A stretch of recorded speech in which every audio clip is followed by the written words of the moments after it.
Well, howdy there, Internet people. It's Bo again.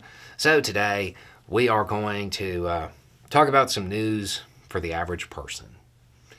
We're going to talk a little bit about automakers and auto workers and how everything played out, some side effects, might be side effects, and then a very interesting request that might be a sign of things to come. And we'll just kind of run through it all.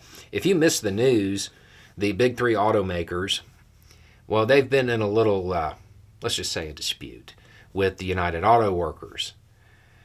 And the United Auto Workers, they engaged in some really unique tactics when it comes to not just striking, but how they did it and how they put pressure on the different automakers.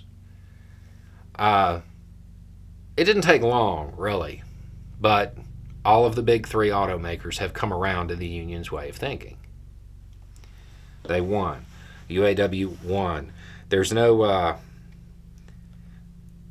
debate about whether or not it was a win.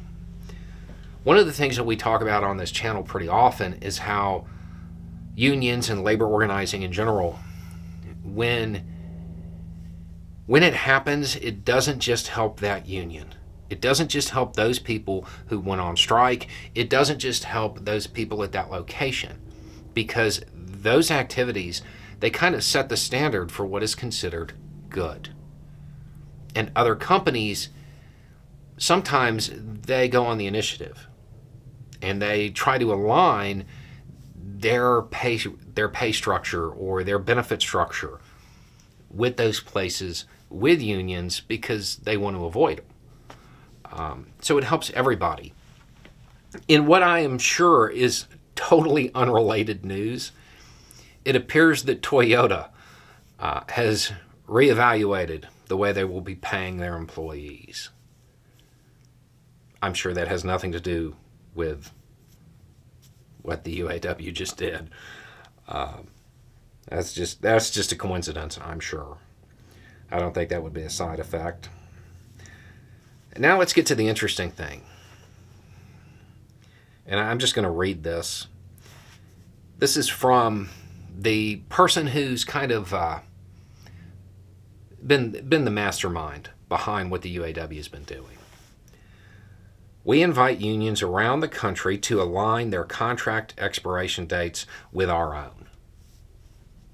I mean, that's interesting in and of itself. And you can see the power of solidarity that can be expressed in that way, because one union can back up another union because all of their contracts are coming up at the same time.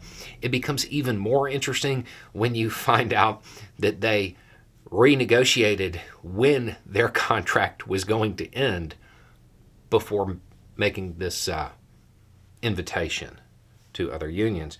Their new contract will end on April 30th, 2028, which means if they were to be in a situation where they would have to strike, they would be doing so on May 1st. Man, it takes a lot of work to make coincidences like that happen. This is something that might help unions organize, generally speaking.